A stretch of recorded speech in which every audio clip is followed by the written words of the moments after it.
संत हमारा गैणा, संत हमारा गैणा। संत हमारी ओट सताणी, संत हमारा गैणा। संत हमारा गैणा, संत हमारा गैणा। हम संतन की रेन प्यारे, हम संतन की शरणा। संत हमारा गैणा, संत हमारा गैणा।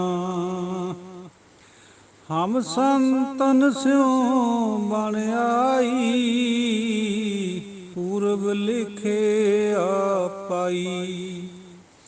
ये मन तेरा पाई, संत हमारा गैणा। संतन स्यों मेरी लेवा देवी, संतन स्यों ब्योहारा। संतन स्यों हम लाखाटिया, हर भगत परे भंडारा। संत हमारा गैणा, संत हमारा गैणा। संतन मोको पूंजी सौंपी, तो उतरिया मन का धोखा। धर्म राये अब कहा करे गो, जो फाट्यो सगलो लेखा। संत हमारा गैणा, संत हमारा गैणा।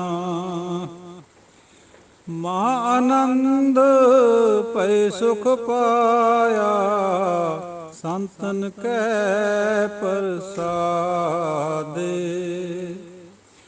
कहो नानक हर स्यों मन मान्या, रंग रते बिस्मादे। संत हमारा गैणा, संत हमारा गैणा। हम संतन स्यों बन आई, पूरब लिखे पाई। ये मन तेरा पाई, संत हमारा गैणा। संत हमारा गैणा, संत हमारा गैणा।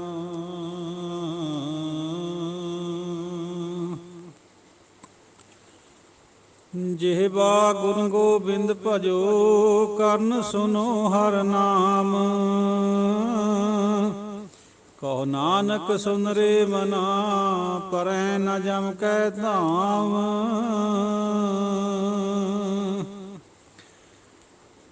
जिह्वा गुण गोबिंद भजो, करन सुनो हर नाम। ਗੁਰਾਂ ਦੀ ਪਿਆਰੀ ਸਾਧ ਸੰਗਤ ਜੀਓ, ਗੁਰਬਾਣੀ ਵਿਚਾਰਦੇ ਸੂਝਵਾਨ ਪਤਵੰਤੇ ਸੱਜਣੋ ਅਤੇ ਸਾਰਾ ਗੁਰੂ ਖਾਲਸਾ ਜੀ, ਆਪ ਜੀ ਦੇ ਨਾਲ ਵਿਚਾਰ ਸਾਂਝੀ ਕਰਨੀ ਹੈ। ਕੱਲ੍ਹ ਪਰਸੋਂ ਤੋਂ ਹੋ ਰਹੀ ਹੈ ਨੌਵੇਂ ਪਾਤਸ਼ਾਹ ਧੰਨ ਧੰਨ ਗੁਰੂ ਤੇਗ ਬਹਾਦਰ ਮਹਾਰਾਜ ਦੇ ਜਿਹੜੇ ਬੈਰਾਗਮਈ ਸ਼ਲੋਕ ਹੈ, ਉਹਨਾਂ ਦੀ ਵਿਚਾਰ ਅੱਗੇ ਤੋਰੀਏ। ਵਿਚਾਰ ਨੂੰ ਆਪਣੀ ਤੁੱਛ ਬੁੱਧੀ ਅਨੁਸਾਰ ਗੁਰੂ ਮਹਾਰਾਜ ਫਰਮਾਉਂਦੇ ਹੈ ਵੀ ਜ਼ਬਾਨ ਦੇ ਨਾਲ ਗੋਬਿੰਦ ਦੇ ਗੁਣ ਗਾਓ, ਔਰ ਕੰਨਾਂ ਦੇ ਨਾਲ ਉਹਦਾ ਨਾਮ ਸੁਣੋ।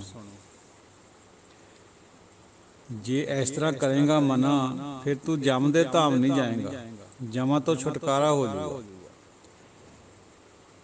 ਜਿਵੇਂ ਹੁਣੇ ਆਪਾਂ ਨੇ ਪੜ੍ਹਿਆ ਉੱਪਰ ਬਈ ਧਰਮ ਰਾਏ ਅਬ ਕਹਾ ਕਰੇਗੋ ਜੋ ਫਾਟਿਓ ਸਗਲੋ ਲੇਖਾ, ਜਾਂ ਧਰਮ ਰਾਏ ਦਰ ਕਾਗਦ ਫਾਰੇ ਜਨ ਨਾਨਕ ਲੇਖਾ ਸਮਝਾ। ਨਹੀਂ ਤਾਂ ਫਿਰ ਜਮਾਂ ਕੋਲ ਜਾਣਾ ਹੀ ਪੈਣਾ।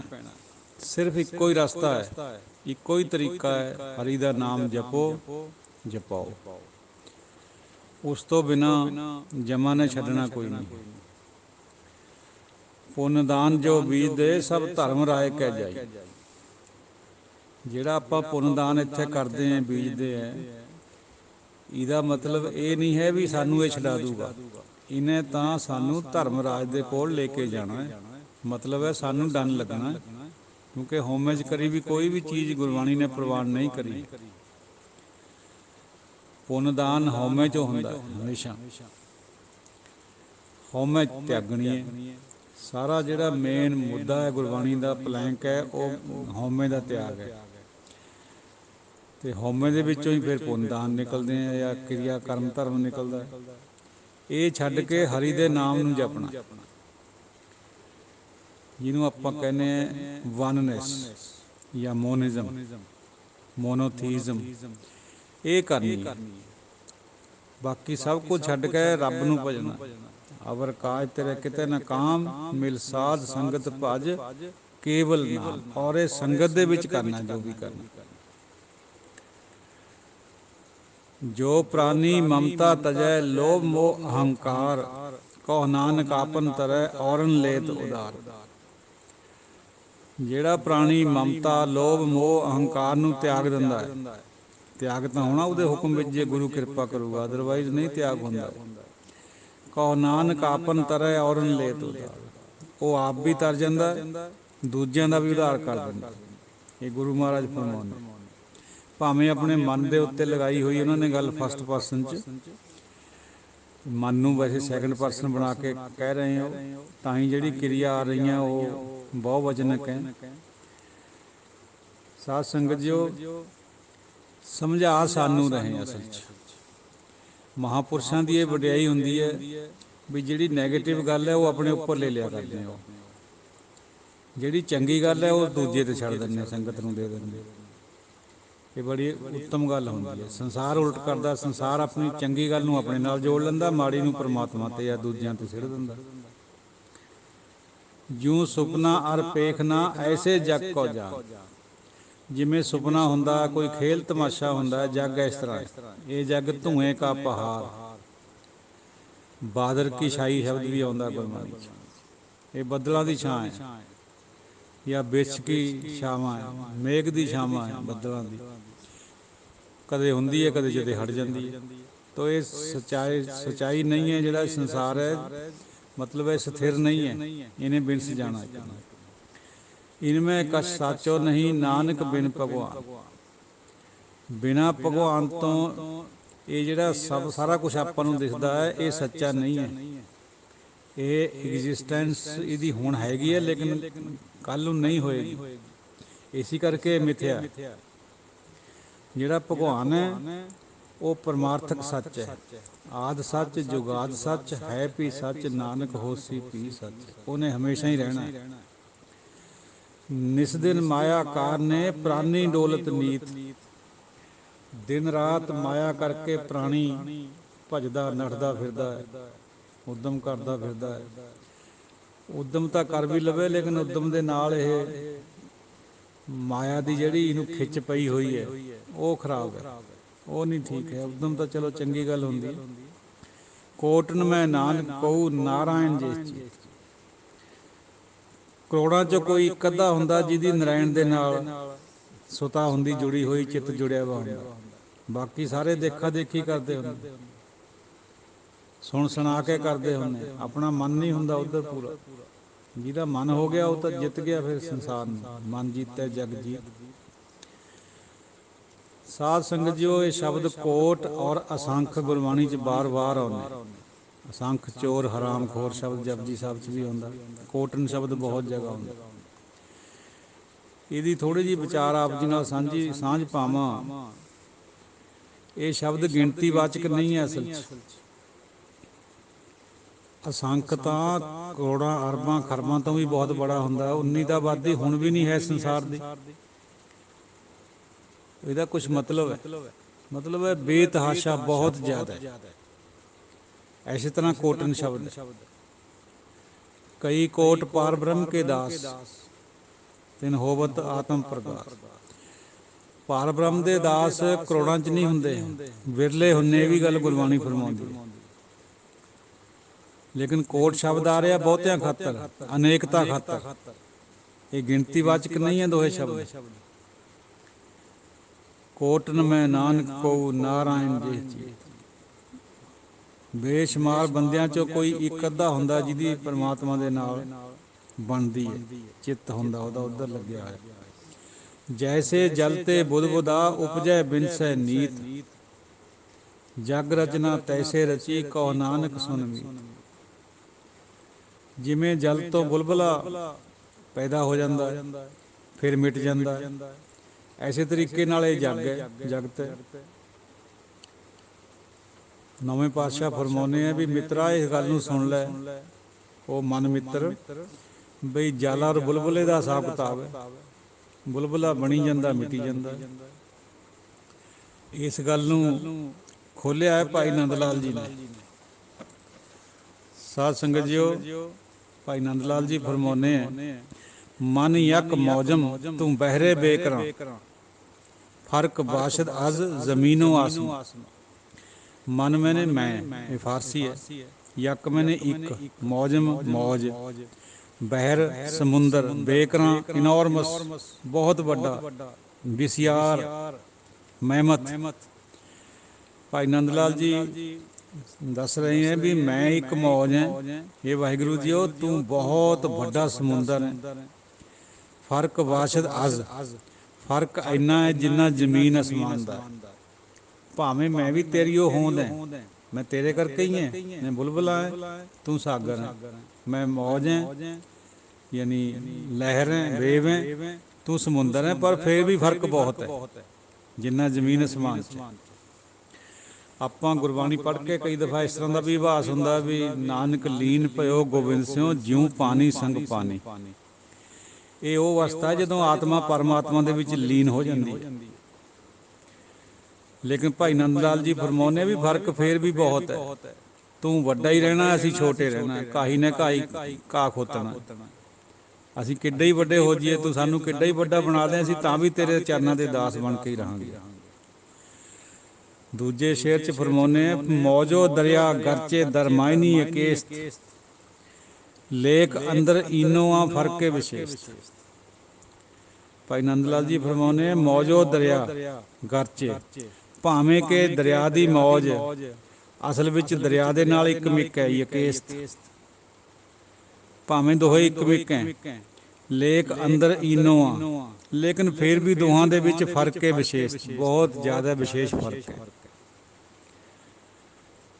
ਇਸੀ ਕਰਕੇ ਜਿਹੜਾ ਵੇਦਾਂ ਦਾ ਕੰਸੈਪਟ ਹੈ ਅਹਮ ਬ੍ਰਹਮ ਆਸਮੀ ਜਾਂ ਅਨਲ ਹੱਕ, ਮਨਸੂਰ ਨੇ ਲਾਇਆ ਸੀ ਨਾਰਾ ਵੀ ਮੈਂ ਹੀ ਖੁਦਾ ਹਾਂ, ਮੈਂ ਹੀ ਰੱਬ ਹਾਂ, ਉਹ ਗੁਰਬਾਣੀ ਨੇ ਪ੍ਰਵਾਨ ਨਹੀਂ ਕਰਿਆ।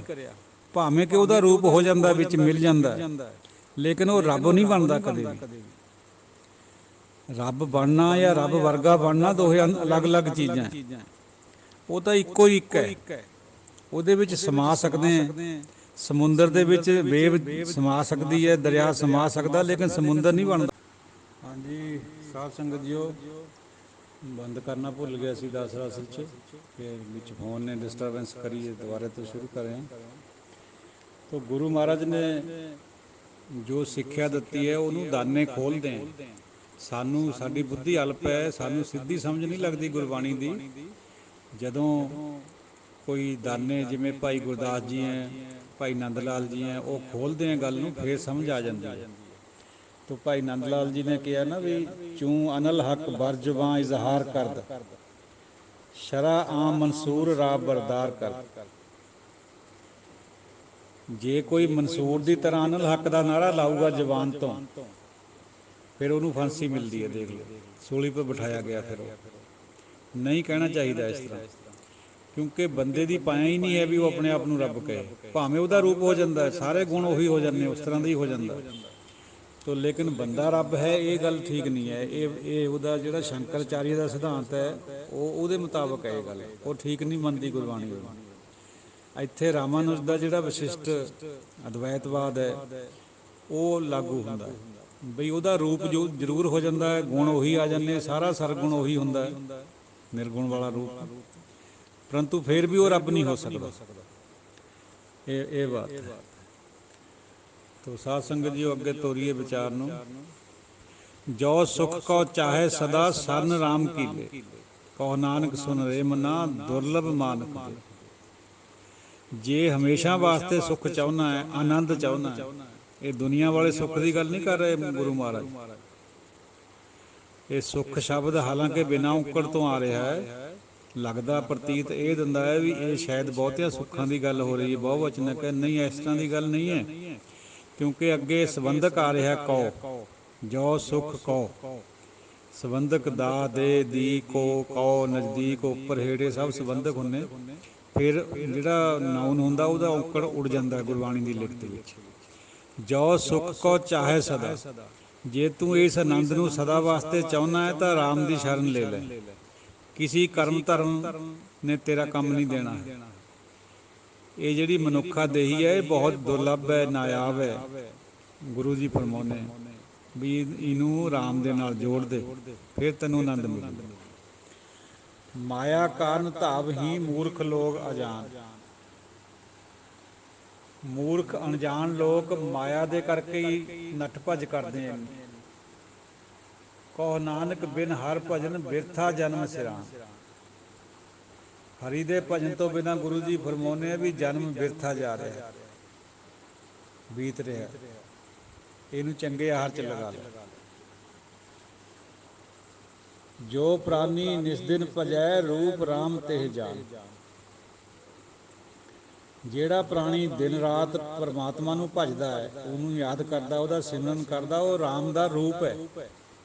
ਦੇਖੋ ਫਿਰ ਉਹੀ ਬਾਤ ਆ ਰਹੀ ਹੈ, ਉਹ ਰਾਮ ਦਾ ਰੂਪ ਹੈ, ਨਾ ਕਿ ਰਾਮ ਹੈ।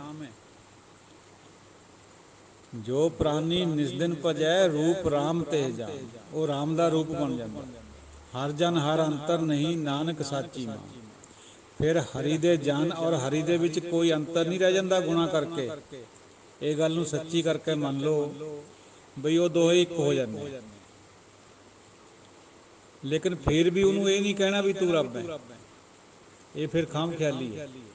ਗੁਰੂ ਮਹਾਰਾਜ ਦਸ਼ਮੇਸ਼ ਜੀ ਨੇ ਪੂਰਨਾ ਪਾਇਆ ਨਹੀਂ ਬਈ ਮੈਂ ਹੂੰ ਪਰਮ ਪੁਰਖ ਕੋ ਦਾਸਾ, ਦੇਖਣ ਆਇਓ ਜਗਤ ਤਮਾਸ਼ਾ। ਪਰਮਾਤਮਾ ਨਹੀਂ ਆਪਣੇ ਆਪ ਨੂੰ ਕਦੇ ਵੀ ਕਹਿਣਾ। ਪਰਮਾਤਮਾ ਦਾ ਰੂਪ ਹੋ ਜਾਣਾ ਇਹ ਅਲੱਗ ਬਾਤ ਹੈ, ਲੇਕਿਨ ਬਹੁਤ ਅੱਛੀ ਗੱਲ ਹੈ। ਉਹਦੇ ਵਰਗੇ ਗੁਣ ਪੈਦਾ ਹੋ ਜਾਣੇ ਅੰਦਰ, ਸੰਤਾਂ ਦੇ ਅੰਦਰ ਹੋ ਜਾਣੇ। ਮਨ ਮਾਇਆ ਮੈਂ ਫੰਦ ਰਹਿਓ ਵਿਸਰਿਓ ਗੋਬਿੰਦ ਨਾਮ। ਮਨ ਮਾਇਆ ਦੇ ਵਿੱਚ ਫਸਿਆ ਹੋਇਆ, ਗੋਬਿੰਦ ਦਾ ਨਾਮ ਭੁੱਲ ਗਿਆ ਬੰਦੇ ਨੂੰ। ਕਹੋ ਨਾਨਕ ਬਿਨ ਹਰ ਭਜਨ ਜੀਵਨ ਕੌਨੇ ਕਾਮ। ਹਰੀ ਦੇ ਭਜਨ ਤੋਂ ਬਿਨਾਂ, ਪਰਮਾਤਮਾ ਦੇ ਸਿਮਰਨ ਤੋਂ ਬਿਨਾਂ ਜੀਵਨ ਕਿਹੜੇ ਕੰਮ ਦਾ, ਯਾਨੀ ਵਿਅਰਥ ਹੈ। ਸਾਰਾ ਹੀ ਗੁਰਬਾਣੀ ਦਾ ਜਿਹੜਾ ਜ਼ੋਰ ਹੈ ਉਹ ਨਾਮ ਸਿਮਰਨ ਦੇ ਉੱਤੇ, ਹਰੀ ਦੇ ਭਜਨ ਦੇ ਉੱਤੇ। ਸਾਡੇ ਅੱਜ ਕੱਲ੍ਹ ਦਾ ਜਿਹੜਾ ਅਜੋਕਾ ਤਬਕਾ ਬੁੱਧੀ ਨਾਲ ਸੋਚਦਾ ਜਿਹੜਾ, ਉਹ ਇਸ ਦਾ ਵੀ ਖੰਡਨ ਕਰੀ ਜਾਂਦਾ ਵੀ ਭਜਨ ਦੀ ਤਾਂ ਲੋੜ ਹੀ ਨਹੀਂ ਹੈ, ਨਾਮ ਦੀ ਤਾਂ ਲੋੜ ਹੀ ਨਹੀਂ ਹੈ, ਬਸ ਗੁਰਬਾਣੀ ਦੇ ਗੁਣਾਂ ਨੂੰ ਸਮਝ ਲਓ ਇਹੀ ਨਾਮ ਹੈ। ਇਸ ਤਰ੍ਹਾਂ ਦੀ ਗੱਲ ਨਹੀਂ ਗੁਰਬਾਣੀ ਨੇ ਪਾਈ ਹੋਈ।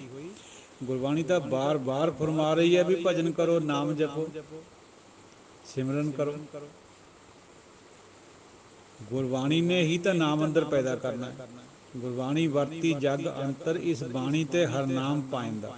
ਤੋ ਹਰਨਾਮ ਤਾਂ ਹੋਰ ਚੀਜ਼ ਹੈ, ਉਹ ਤਾਂ ਗੁਰਬਾਣੀ ਚੋਂ ਪੈਦਾ ਹੋਣਾ ਰੱਬ ਦਾ ਨਾਮ ਹੈ, ਜਿਹੜਾ ਅੰਦਰ ਤੋਂ ਸਪੌਂਟੇਨੀਅਸਲੀ ਫੁੱਟ ਕੇ ਨਿਕਲਣਾ। ਉਸੇ ਨੂੰ ਨਿਗੇਟ ਕਰਨ ਲੱਗ ਪਏ ਅੱਜ ਕੱਲ੍ਹ ਦੇ ਵਿਚਾਰਕ।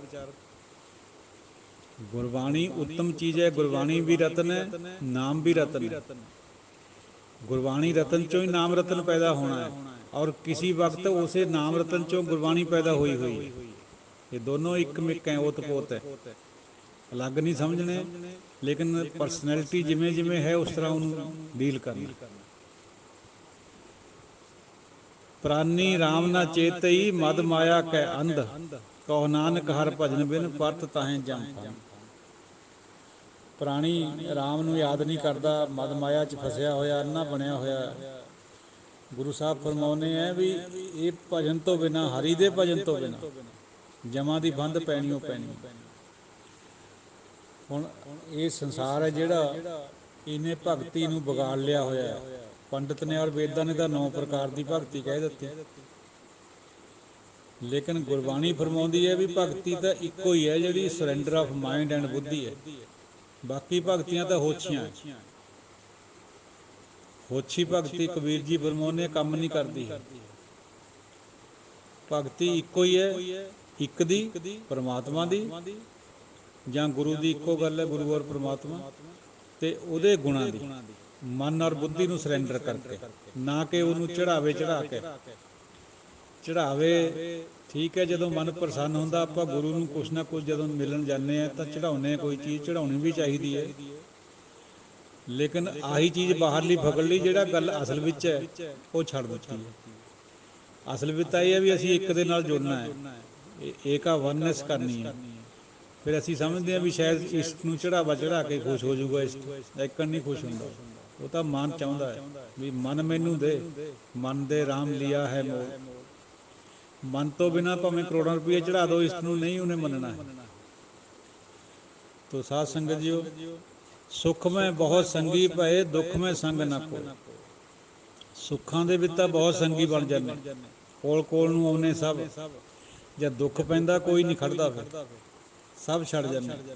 ਬਿਪਤ ਪਈ ਸਭ ਹੀ ਸੰਗ ਛੱਡ, ਸਭ ਛੱਡ ਜਾਂਦੇ। ਕਹੋ ਨਾਨਕ ਹਰਿ ਭਜ ਮਨਾ ਅੰਤ ਸਹਾਈ ਹੋ। ਜਿਹਨੇ ਤੇਰਾ ਅੰਤਲੀ ਵੇਰ ਸਹਾਈ ਹੋਣਾ, ਜਮਾਂ ਤੋਂ ਛੁਟਕਾਰਾ ਕਰਾਉਣਾ ਹੈ, ਉਹ ਜਿਹੜੀ ਲੰਬੀ ਧਾਈ ਹੈ ਕਰਮ ਚੱਕਰ ਦੀ ਜਾਂ ਜੂਨਾਂ 'ਚ ਪੈਣ ਦੀ 84 ਲੱਖ ਦੀ, ਉਹ ਤੋਂ ਅਗਰ ਬਚਣਾ ਹੈ ਤਾਂ ਹਰੀ ਦਾ ਭਜਨ ਕਰ ਲੈ। ਇੱਕੋ ਹੀ ਰਸਤਾ ਹੈ। ਸਾਇੰਟੀਫਿਕ ਨਜ਼ਰੀਆ ਅੱਛੀ ਗੱਲ ਹੈ ਹੋਵੇ, ਲੇਕਿਨ ਸਾਇੰਸ ਨੂੰ ਪਰਮਾਰਥ ਵਿੱਚ ਨਹੀਂ ਲਗਾਇਆ ਜਾ ਸਕਦਾ। ਸਾਇੰਸ ਦਾ ਕੋਈ ਵੀ ਨਿਯਮ ਪਰਮਾਤਮਾ 'ਤੇ ਲਾਗੂ ਨਹੀਂ ਹੁੰਦਾ। ਟੋਟਲੀ ਸਾਇੰਟੀਫਿਕ ਨਜ਼ਰੀਆ ਪਰਮਾਰਥ ਵਿੱਚ ਸਹੀ ਨਹੀਂ ਹੁੰਦਾ। ਹਾਲਾਂਕਿ ਸਮਝਣ ਵਿੱਚ ਗੁਰਬਾਣੀ ਨੂੰ ਸਾਇੰਟੀਫਿਕ ਨਜ਼ਰੀਆ ਵਰਤਿਆ ਗਿਆ, ਗੁਰੂ ਸਾਹਿਬ ਨੇ ਵਰਤਿਆ ਹੈ, ਪਰ ਜਿਹੜਾ ਪਰਮਾਤਮਾ ਦਾ ਮਿਲਣ ਹੈ, the way to God is faith not knowledge. ਇਹ ਕੇਨਾ ਉਪਨਿਸ਼ਦ ਵਿੱਚ ਵੀ ਗੱਲ ਆਉਂਦੀ ਹੈ, ਗੁਰਬਾਣੀ 'ਚ ਵੀ ਇਹੀ ਗੱਲ ਹੈ ਵੀ ਰੱਬ ਨੂੰ ਪਾਉਣ ਦਾ ਰਸਤਾ ਤਾਂ ਫੇਥ ਹੈ, ਭਰੋਸਾ ਹੈ, ਅਨੁਭਵ ਹੈ, ਭਾਵਨਾ ਹੈ, ਨਾ ਕਿ ਨੌਲੇਜ ਹੈ। ਨੌਲੇਜ ਤਾਂ ਬੁੱਧੀ ਨਾਲ ਜਿੰਨੀ ਮਰਜ਼ੀ ਇਕੱਠੀ ਕਰ ਲਓ। ਤੋ ਅੰਤ ਵੇਲੇ ਜਿਹੜਾ ਸਹਾਈ ਹੋਣਾ ਉਹ ਨਾਮ ਨੇ ਹੋਣਾ। ਨਾਮ ਤੋਂ ਬਿਨਾਂ ਉੱਥੇ ਕੋਈ ਚੀਜ਼ ਨਹੀਂ ਜਾਣੀ। ਪੁੰਨ ਦਾਨ ਕਿਰਿਆ ਕਰਮ, ਕਰਮ ਕਾਂਡ, ਤੀਰਥ ਯਾਤਰਾਵਾਂ, ਇਹ ਕੋਈ ਨਾਲ ਨਹੀਂ ਜਾਣੇ।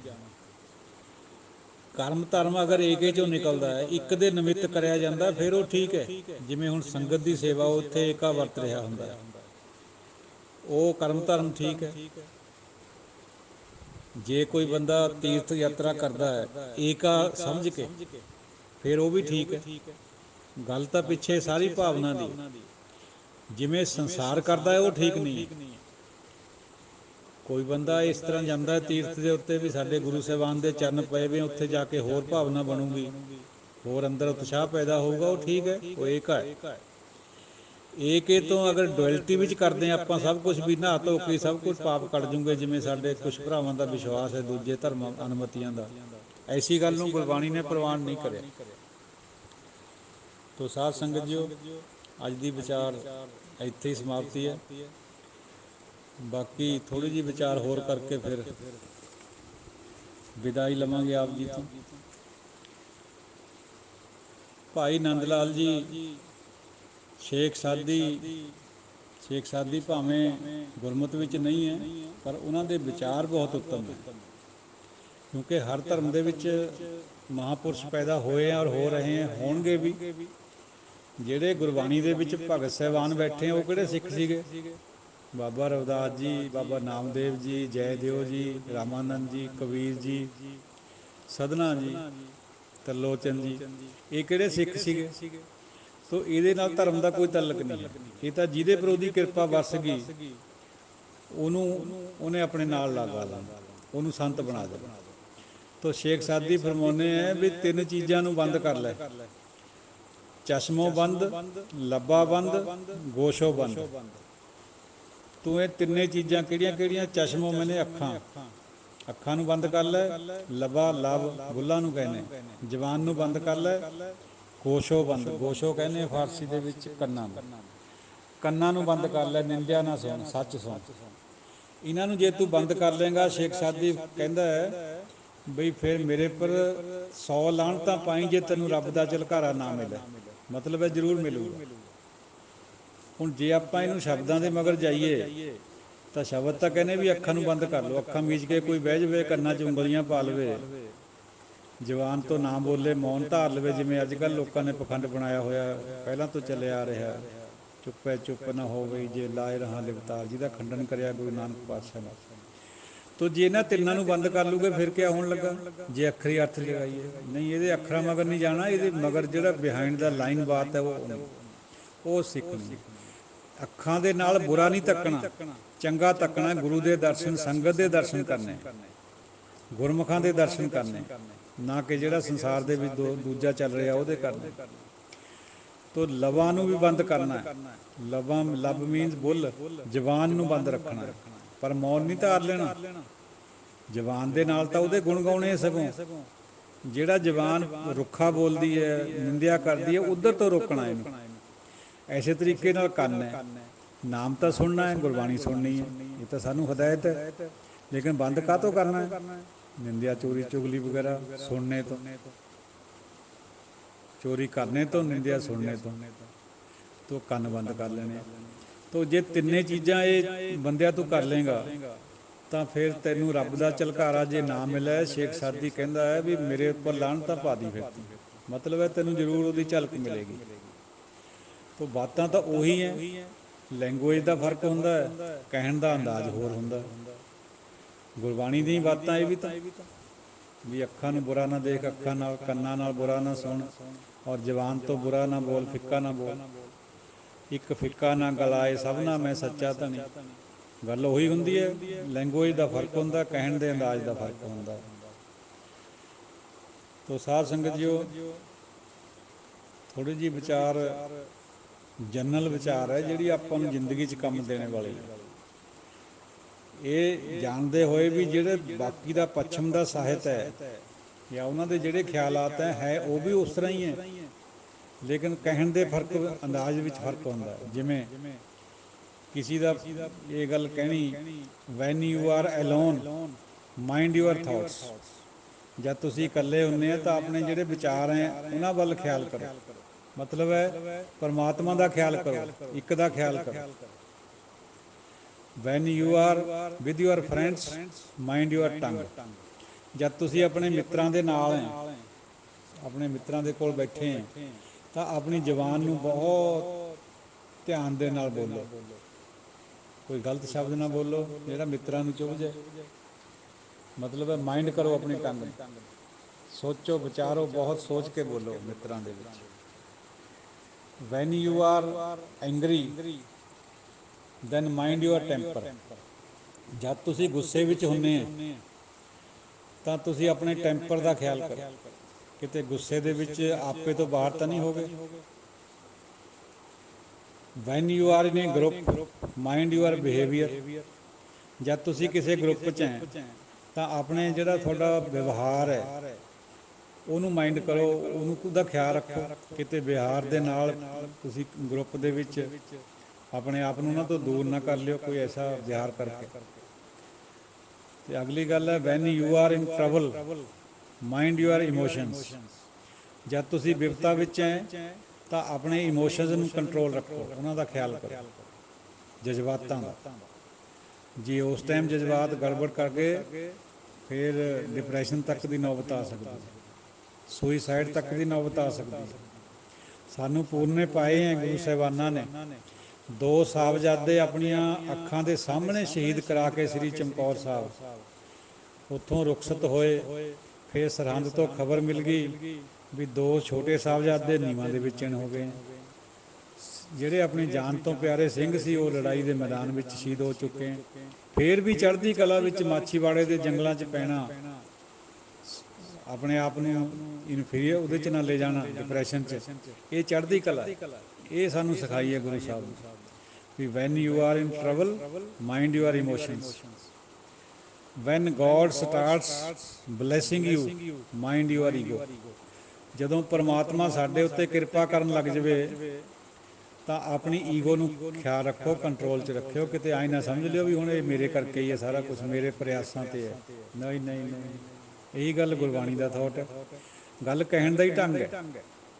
ਗੁਰਬਾਣੀ ਵੀ ਇਹੀ ਫਰਮਾਉਂਦੀ ਹੈ ਵੀ ਆਪਣੇ ਹਉਮੈ ਨੂੰ ਛੱਡੋ। ਖਾਸ ਕਰਕੇ ਜਦੋਂ ਪਰਮਾਤਮਾ ਕਿਰਪਾ ਕਰ ਰਿਹਾ ਹੈ, ਬਲੈਸਿੰਗ ਕਰ ਰਿਹਾ ਹੈ, ਉਸ ਟਾਈਮ ਕਿਤੇ ਇਹ ਨਾ ਸੋਚਣ ਲੱਗ ਜਾਓ ਵੀ ਇਹ ਮੇਰੀ ਆਪਣੀ ਕਿਰਪਾ ਦਾ ਫਲ ਹੈ ਜਾਂ ਮੇਰੇ ਪ੍ਰਯਾਸਾਂ ਦੀ ਮਿਹਨਤ ਦਾ ਫਲ ਹੈ। ਨਹੀਂ ਨਹੀਂ, ਉਹਦੇ 'ਤੇ ਰੱਖੋ, ਤੈਂ ਦਿੱਤਾ ਅਸੀਂ ਵਰਤ ਰਹੇ, ਸਾਡਾ ਇਹਦੇ 'ਚ ਕੀ ਹੈ। ਤੋ ਸਾਧ ਸੰਗਤ ਜੀਓ, ਵਿਚਾਰ ਵੀ ਉਹੀ ਹੁੰਦੇ ਆ, ਕਹਿਣ ਦਾ ਢੰਗ ਹੁੰਦਾ ਔਰ ਲੈਂਗੁਏਜ ਦਾ ਫਰਕ ਹੁੰਦਾ। ਬਸ ਗੁਰਬਾਣੀ ਵਿੱਚ ਵੀ ਅਲੱਗ ਅਲੱਗ ਲੈਂਗੁਏਜ ਦੇ ਵਿੱਚ ਅਲੱਗ ਅਲੱਗ ਤਰੀਕੇ ਨਾਲ ਉਹੀ ਬਾਤ ਆਈ ਹੋਈ ਹੈ, ਗੱਲ ਉਹੀ ਹੁੰਦੀ ਹੈ ਪਿੱਛੇ। ਜਿਹਦੇ ਉੱਤੇ ਗੁਰੂ ਕਿਰਪਾ ਕਰ ਦੇਵੇ, ਪਰਮਾਤਮਾ ਕਿਰਪਾ ਕਰ ਦੇਵੇ, ਯਾਨੀ ਦੂਜੇ ਸ਼ਬਦਾਂ 'ਚ ਸੰਤ ਬਣਾ ਦੇਵੇ, ਸੰਗਤ ਦੇ ਨਾਲ ਜੋੜ ਦੇਵੇ, ਤਾਂ ਉਹਦੇ ਅੰਦਰ ਜੋ ਕੁਛ ਪਣਪਦਾ ਫਿਰ ਜੋ ਪੈਦਾ ਹੁੰਦਾ ਹੈ, ਉਹਦਾ ਜਿਹੜਾ ਸੈਂਟਰਲ ਆਈਡੀਆ ਉਹ ਸੇਮ ਹੁੰਦਾ, ਚਾਹੇ ਅੰਗਰੇਜ਼ ਹੋਵੇ, ਚਾਹੇ ਬੁੱਧ ਧਰਮ ਦਾ ਹੋਵੇ, ਚਾਹੇ ਸਿੱਖ ਹੋਵੇ, ਚਾਹੇ ਕੋਈ ਮੁਸਲਮਾਨ ਜਾਂ ਹਿੰਦੂ ਭਰਾ ਹੋਵੇ। ਉਹਦਾ ਜਿਹੜਾ ਸੈਂਟਰਲ ਆਈਡੀਆ ਯਾਨੀ ਉਹ ਜਿਹੜਾ ਮੇਨ ਵਿਚਾਰ ਹੈ ਉਹੀ ਹੋਏਗਾ, ਸ਼ਬਦਾਂ ਦਾ ਅੰਤਰ ਜ਼ਰੂਰ ਹੁੰਦਾ। ਇਹ ਗੱਲ ਨੂੰ ਵੀ ਖਿਆਲ ਕਰਨਾ ਹੈ। ਤੋ ਅਗਲੀ ਬਾਤ ਸਾਧ ਸੰਗਤ ਜੀਓ, ਕਹਿਣ ਵਾਸਤੇ ਤਾਂ ਕਾਫੀ ਕੁਛ ਹੈ, ਲੇਕਿਨ ਥੋੜ੍ਹੀ ਜਿਹੀ ਅੱਜ ਘਰੇਲੂ ਕੁਛ ਕਾਰਨ ਕਰਕੇ ਬਹੁਤੀ ਵਿਚਾਰ ਅੱਗੇ ਨਹੀਂ ਵਧਾਉਣੀ ਹੈ, ਇੱਥੇ ਸਮਾਪਤੀ ਕਰਨ ਦਾ ਖਿਆਲ ਹੈ। ਫਿਰ ਹੁੰਦੀ ਉਹ ਰਹਿਣੀ ਹੈ, ਜੇ ਮਹਾਰਾਜ ਨੇ ਕਰਵਾਈ ਸਵਾਸ ਰਹੇ, ਇਹ ਵਿਚਾਰਾਂ ਕਰਵਾਉਂਦਾ ਰਹੇਗਾ। ਦੇਣ ਵਾਲਾ ਤਾਂ ਉਹੀ ਹੈ, ਇਹ ਆਪਣੇ ਵੱਲੋਂ ਥੋੜ੍ਹਾ ਕਿਤੇ ਕੋਈ ਵਿਚਾਰ ਪੈਦਾ ਹੁੰਦੀ ਹੈ ਮਨ ਵਿੱਚ। ਜੇ ਪਰਮਾਤਮਾ ਦਿੰਦਾ ਹੈ ਤਾਂ ਉਹ ਪੈਦਾ ਹੁੰਦਾ, ਬਲਕਿ ਦਾਨੇ ਤਾਂ ਇਸ ਤਰ੍ਹਾਂ ਕਹਿੰਦੇ ਆ ਵੀ ਜਦ ਬੰਦਾ ਕੋਈ ਸਿਮਰਨ ਕਰਦਾ ਜਾਂ ਭਜਨ ਕਰਦਾ ਹੈ ਤਾਂ ਉਹ ਆਪ ਨਹੀਂ ਕਰ ਰਿਹਾ ਹੁੰਦਾ, ਪਰਮਾਤਮਾ ਉਹਦੇ ਅੰਦਰ ਬੈਠ ਕੇ ਕਰ ਰਿਹਾ ਹੁੰਦਾ। ਇਹ ਗੱਲ ਬਿਲਕੁਲ ਗੁਰਬਾਣੀ ਅਨੁਸਾਰ ਹੈ, ਕਿਉਂਕਿ ਜਿੰਨਾ ਚਿਰ ਉਹਦਾ ਉੱਪਰੋਂ ਸਿਗਨਲ ਨਹੀਂ ਹੁੰਦਾ ਅਸੀਂ ਨਾਮ ਜਪੇ ਨਹੀਂ ਸਕਦੇ, ਅਸੀਂ ਤਾਂ ਪੁੱਠੇ ਪਾਸੇ ਜਾਵਾਂਗੇ, ਸੰਸਾਰ ਦੇ ਨਾਲ ਜੁੜਾਂਗੇ ਜਾਂ ਹੋਰ ਗੱਲਾਂ ਕਰਾਂਗੇ ਡੁਐਲਿਟੀ ਵਾਲੀਆਂ। ਜੇ ਉਹ ਚਾਹੂਗਾ ਤਾਂ ਹੀ ਇਹ ਚੀਜ਼ ਹੋਣੀ ਹੈ, ਨਹੀਂ ਤਾਂ ਹੋਣੀ ਓ ਨਹੀਂ। ਆਪਣੇ ਜਿਹੜੇ ਯਤਨ ਹੈ ਉਹ ਇੱਕ ਹੱਦ ਤੱਕ ਹੈ, ਉਹ 100% ਨਹੀਂ ਹੈ। ਜੇ ਸਭ ਕੁਝ ਸਾਡੇ ਹੱਥ 'ਚ ਹੁੰਦਾ ਫਿਰ ਤਾਂ ਹਰ ਬੰਦਾ ਹੀ ਕਰ ਲੈਂਦਾ, ਆਪਨ ਲਿਆ ਜੇ ਮਿਲੇ ਸਭ ਕੋ ਭਗਤ ਹੋਏ, ਫਿਰ ਤਾਂ ਸਾਰੇ ਹੀ ਸੰਤ ਬਣ ਜਾਂਦੇ। ਇਹ ਆਪਣੇ ਵਾਦ ਦੀ ਗੱਲ ਅਸਲ 'ਚ ਹੈ ਹੀ ਨਹੀਂ ਹੈ। ਇਹ ਤਾਂ ਸਿਰਫ ਔਰ ਸਿਰਫ ਗੁਰੂ ਪਰਮਾਤਮਾ 'ਤੇ, ਗੁਰੂ ਪਰਮੇਸ਼ਰ 'ਤੇ ਡਿਪੈਂਡ ਕਰਦੀ ਹੈ ਗੱਲ। ਔਰ ਇੱਕ ਖਿਆਲ ਦੇ ਕੇ ਸੰਗਤ ਨਾਲ ਸਾਂਝਾ ਕਰਕੇ ਸਮਾਪਤੀ ਕਰੀਏ। ਕਿਸੇ ਅਦੀਬ ਅੰਗਰੇਜ਼ ਨੇ ਕਿਹਾ ਪੱਛਮ ਵਿੱਚੋਂ ਬਈ ਇਹ ਮੈਨ ਇਜ਼ ਆਲਵੇਜ਼ 3, ਮਤਲਬ ਇੱਕ ਬੰਦਾ ਹਰ ਵਕਤ 3 ਹੁੰਦੇ, ਉਹ ਇੱਕ ਬੰਦਾ ਨਹੀਂ ਹੁੰਦਾ, ਉਹ ਬੰਦਾ 3 ਤਰ੍ਹਾਂ ਹੁੰਦਾ। ਕਿਵੇਂ? ਇੱਕ ਤਾਂ ਉਹ ਜਿਹੜਾ ਉਹ ਬੰਦਾ ਸੋਚਦਾ ਵੀ ਮੈਂ ਆਹ ਕੁਛ ਹਾਂ, ਉਹ ਵੀ ਗਲਤ ਹੁੰਦਾ, ਕਿਉਂਕਿ ਉਹ ਈਗੋ 'ਚ ਹਉਮੈ 'ਚ ਸੋਚਦਾ ਬੰਦਾ ਵੀ ਮੈਂ ਆਹ ਕੁਛ ਹਾਂ, ਆਪਣੇ ਆਪ ਨੂੰ ਬੜਾ ਕਰਕੇ ਦੇਖਦਾ। ਅਤੇ ਦੂਜਾ ਉਹ ਹੁੰਦਾ ਜਿਹੜਾ ਲੋਕ ਉਹਦੇ ਬਾਰੇ ਸੋਚਦੇ ਉਸ ਬੰਦੇ ਬਾਰੇ 'ਚ, ਉਹ ਵੀ ਗਲਤ ਹੁੰਦਾ, ਲੋਕਾਂ ਨੂੰ ਵੀ ਸਮਝ ਨਹੀਂ ਹੁੰਦੀ ਹੈ। ਕਿਸੇ ਨੂੰ ਬਹੁਤ ਵਧਾ ਚੜ੍ਹਾ ਕੇ ਬਹੁਤ ਅਸਮਾਨਾਂ ਚੜ੍ਹਾ ਦੇਣਗੇ, ਕਿਸੇ ਨੂੰ ਨਿੰਦਿਆ ਕਰਕੇ ਬਿਲਕੁਲ ਹੇਠਾਂ ਸਿੱਟ ਦੇਣਗੇ। ਸੱਚ ਦੀ ਪਰਖ ਨਹੀਂ ਕਰ ਸਕਦੇ ਵੀ ਇਹਦੇ 'ਚ ਆਹ ਗੁਣ ਹੈ, ਇਹ ਔਗਣ ਹੈ। ਜਿਵੇਂ ਦਸ਼ਮੇਸ਼ ਜੀ ਨੇ ਔਰੰਗਜ਼ੇਬ ਦੇ ਗੁਣ ਪਹਿਲਾਂ ਰੱਖੇ, ਔਗਣ ਬਾਅਦ 'ਚ ਚਿਤਾਰੇ ਉਹਦੇ, ਜੋ ਜੋ ਥੇ ਉਸ ਤਰ੍ਹਾਂ ਸਾਫ਼ ਦੱਸ ਦਿੱਤਾ ਜ਼ਫ਼ਰਨਾਮੇ 'ਚ। ਅਸੀਂ ਇਸ ਤਰ੍ਹਾਂ ਨਹੀਂ ਕਰ ਸਕਦੇ, ਅਸੀਂ ਜਾਂ ਉਹਨੂੰ ਨਿੰਦ ਕੇ ਰੱਖ ਦਾਂਗੇ ਜਾਂ ਉਹਨੂੰ ਬਹੁਤ ਜ਼ਿਆਦਾ ਉੱਪਰ ਚੜ੍ਹਾ ਦਾਂਗੇ ਉਹਦੀ ਵਡਿਆਈ ਕਰ ਕਰਕੇ। ਤੋ ਅਸਲ 'ਚ ਫਿਰ ਤੀਜਾ ਰੂਪ ਹੈ ਜਿਹੜਾ ਬੰਦੇ ਦਾ, ਜੋ ਅਸਲ ਵਿੱਚ ਉਹ ਹੈਗਾ, ਉਹ ਉਸ ਤਰ੍ਹਾਂ ਦਾ ਬੰਦੇ ਨੂੰ ਗੁਰਬਾਣੀ ਬਣਾ ਸਕਦੀ ਹੈ, ਗੁਰਮਤਿ ਬਣਾ ਸਕਦੀ ਹੈ। ਜੋ ਵੀ ਉਹ ਹੈਗਾ ਉਹ ਉਸ ਤਰ੍ਹਾਂ ਸੋਚੇ ਕਰੇ ਔਰ ਦੁਨੀਆ ਦੇ ਵਿੱਚ ਚੱਲੇ। ਅਸਲ ਵਿੱਚ ਜੋ ਹੁੰਦਾ ਹੈ ਉਹੀ ਅਸਲੀ ਰੂਪ ਹੁੰਦਾ ਬੰਦੇ ਦਾ। ਜੋ ਆਪਣੇ ਆਪ ਬਾਰੇ ਸੋਚਦਾ ਉਹ ਵੀ ਗਲਤ ਹੈ, ਜੋ ਦੁਨੀਆ ਉਹਦੇ ਬਾਰੇ ਸੋਚਦੀ ਹੈ ਉਹ ਵੀ ਗਲਤ ਹੈ। ਤੋ ਇਹ ਮੈਨ ਇਜ਼ ਆਲਵੇਜ਼ 3, ਇੱਕ ਬੰਦਾ 3 ਤਰ੍ਹਾਂ ਦਾ ਐਕਟ ਕਰਦਾ। ਬਲਕਿ ਅੱਜ ਕੱਲ੍ਹ ਤਾਂ ਕਹੋ ਬਹੁਤ ਤਰ੍ਹਾਂ ਦੇ ਚਿਹਰੇ ਲਗਾ ਲਏ, 7 ਚਿਹਰੇ ਲਾਈ ਫਿਰਦੇ। ਉਹੀ ਬੰਦਾ ਇੱਥੇ ਕੁਛ ਹੋਰ ਹੁੰਦਾ, ਉੱਥੇ ਜਾ ਕੇ ਕੁਛ ਹੋਰ ਹੁੰਦਾ, ਕਿਤੇ ਠੱਗੀ ਮਾਰਦਾ, किते चोरी करदा, किते देवता बनी बैठा, किते संत बन जाता, किते कुछ कर लैंदा। ये सब नकली चेहरे लगाए हुए होंगे बंदे ने। पर जिहड़ी अदीब का कथन यह है भी तीन तो उहदे रूप होंदे ही होंदे। असल विच जो कुछ वो हैगा है उही असल है। असल बंदा वो है। ਜਿਹੜਾ ਉਹ ਆਪਣੇ ਆਪ ਬਾਰੇ ਸੋਚਦਾ ਉਹ ਵੀ ਗਲਤ ਹੈ, ਜਿਹੜਾ ਲੋਕ ਉਹਦੇ ਬਾਰੇ ਸੋਚਦੇ ਉਹ ਵੀ ਗਲਤ ਹੈ। ਸੱਚਾਈ ਇਨ ਬਿਟਵੀਨ ਹੈ ਕਿਤੇ। ਇਹ ਗੱਲ ਗੁਰਮਤ ਵੀ ਸਿਖਾਉਂਦੀ ਹੈ ਅਤੇ ਬਾਹਰ ਦੇ ਫਲਸਫੇ ਵੀ ਇਹ ਗੱਲ ਸਿਖਾਉਂਦੇ। ਅਸਲ 'ਚ ਫਲਸਫਾ ਤਾਂ ਸਭ ਪਰਮਾਤਮਾ ਦਾ ਹੀ ਹੈ। ਸਾਰੀ ਦੁਨੀਆ ਦੇ ਵਿੱਚ ਸਭ ਉਸੇ ਦੇ ਰੂਪ ਹੈ। ਕਿਤੇ ਉਹ ਕਿਸੇ ਤਰੀਕੇ ਨਾਲ ਗਿਆਨ ਦੇ ਰਿਹਾ, ਕਿਤੇ ਕਿਸੇ ਤਰੀਕੇ ਨਾਲ ਦੇ ਰਿਹਾ। ਜਿਹੜੇ ਡੁਐਲਿਟੀ ਵਿੱਚ ਹੈ ਤਾਂ ਉਹ ਵੀ ਉਸੇ ਦੇ। ਕੋਈ ਇੱਕ ਅੱਧਾ ਥੋੜ੍ਹੀ ਜਿਹੀ ਅਰਬਾਂ ਕਰੋੜਾਂ 'ਚ ਹੈ ਉਹ ਵੀ ਉਹਦੇ ਹੀ। ਜਿਵੇਂ ਦੇਖੋ ਇੱਕ ਗੱਲ ਨਾਲ ਕਲੀਅਰ ਹੋ ਜੂਗੀ ਗੱਲ। ਇਹ ਜਿਵੇਂ ਡੁਐਲਿਟੀ ਵਾਲਾ ਇਹ ਸਮਝਦਾ ਵੀ ਇਹ ਗਲਾਸ ਹੈ ਸਟੀਲ ਦਾ, ਉਹਨੂੰ ਇਹ ਨਹੀਂ ਪਤਾ ਵੀ ਇਹ ਸਟੀਲ ਤੋਂ ਬਣਿਆ। ਪਤਾ ਵੀ ਹੋਵੇ ਉਹਨੇ ਫਰਕ ਰੱਖਣਾ, ਉਹਨੇ ਗਲਾਸ ਨੂੰ ਗਲਾਸ ਹੀ ਰੱਖਣਾ। ਅਤੇ ਜਿਹੜਾ ਵਸ਼ਿਸ਼ਟ ਅਦਵੈਤਵਾਦ ਹੈ ਰਾਮਾਨੁਜ ਦਾ, ਉਹ ਕਹੇਗਾ ਵੀ ਹਾਂ ਹੈ ਗਲਾਸ ਪਰ ਇਹ ਸਟੀਲ ਤੋਂ ਬਣਿਆ, ਸਟੀਲ ਤੋਂ ਆਇਆ। ਅਤੇ ਜਿਹੜਾ ਸ਼ੰਕਰਾਚਾਰੀਆ ਦੇ ਮੱਤ ਨਾਲ ਚੱਲਦਾ ਉਹ ਕਹੇਗਾ ਵੀ ਨਹੀਂ ਇਹ ਤਾਂ ਸਟੀਲ ਹੈ। ਹੁਣ ਇਹ ਗੱਲਾਂ ਤਾਂ ਤਿੰਨੇ ਠੀਕ ਹੈ, ਗਲਤ ਤਾਂ ਇਹਨਾਂ 'ਚ ਕੋਈ ਵੀ ਨਹੀਂ ਲੱਗਦੀ, ਪਰ ਅੰਤਰ ਜ਼ਰੂਰ ਹੈ। ਜੇ ਆਪਾਂ ਕਿਸੇ ਨੇ ਗਲਾਸ ਲੈਣਾ ਬਾਜ਼ਾਰ ਤੋਂ, ਆਪਾਂ ਇਹ ਥੋੜ੍ਹਾ ਕਹੋਗੇ ਵੀ ਸਟੀਲ ਦੇ ਦੇ ਮੈਨੂੰ, ਉੱਥੇ ਤਾਂ ਗਲਾਸ ਹੀ ਕਹਿਣਾ ਪਊਗਾ। ਭਾਵੇਂ ਇਹ ਕਹਿ ਦਿਓ ਵੀ ਸਟੀਲ ਦਾ ਗਲਾਸ ਦੇ ਦੇ। ਹੈ ਸਭ ਕੁਛ ਉਸੇ ਦਾ ਹੀ ਹੈ। ਡੁਐਲਿਟੀ ਵੀ ਉਹਦੇ ਵਿੱਚ ਹੀ ਹੈ, ਉਸ ਤੋਂ ਬਾਹਰ ਕੁਛ ਨਹੀਂ ਹੈ। ਏਕਾ ਵੀ ਉਹੀ ਹੈ, ਪਰ ਫੁੱਲ ਵੀ ਉਹੀ ਹੈ, ਕੰਡਾ ਵੀ ਉਹੀ ਹੈ। ਸਾਨੂੰ ਸਰੋਕਾਰ ਉਹ ਹੈ ਜਿਹੜਾ ਗੁਰੂ ਸਾਹਿਬ ਨੇ ਫਰਮਾਇਆ, ਸਾਨੂੰ ਏਕੇ ਨਾਲ ਜੋੜਿਆ, ਸਾਨੂੰ ਪਰਮਾਰਥਕ ਸੱਚ ਨਾਲ ਜੋੜਿਆ। ਵਿਵਹਾਰਕ ਸੱਚ ਦੇ ਵਿੱਚ ਰਹਿੰਦੇ ਹੋਏ ਪਰਮਾਰਥਕ ਸੱਚ ਗ੍ਰਹਿਣ ਕਰਨਾ। ਪਰਿਭਾਸ਼ਕ ਸੱਚ ਸੁਪਨੇ ਦੀ ਨਿਆਈ ਹੈ ਜਿਹੜਾ, ਉੱਧਰ ਨਹੀਂ ਜਾਣਾ, ਬੱਦਲਾਂ ਦੀ ਛਾਂ ਵੱਲ ਨਹੀਂ ਜਾਣਾ। ਤਾਂ ਚਲੋ ਸਮਾਪਤੀ ਕਰੀਏ। ਕੋਈ ਅਪਸ਼ਬਦ ਦੀ ਖਿਮਾ ਦਿਓ ਅਸੀਸਾਂ। ਵਾਹਿਗੁਰੂ ਜੀ ਕਾ ਖਾਲਸਾ, ਵਾਹਿਗੁਰੂ ਜੀ ਕੀ ਫਤਿਹ।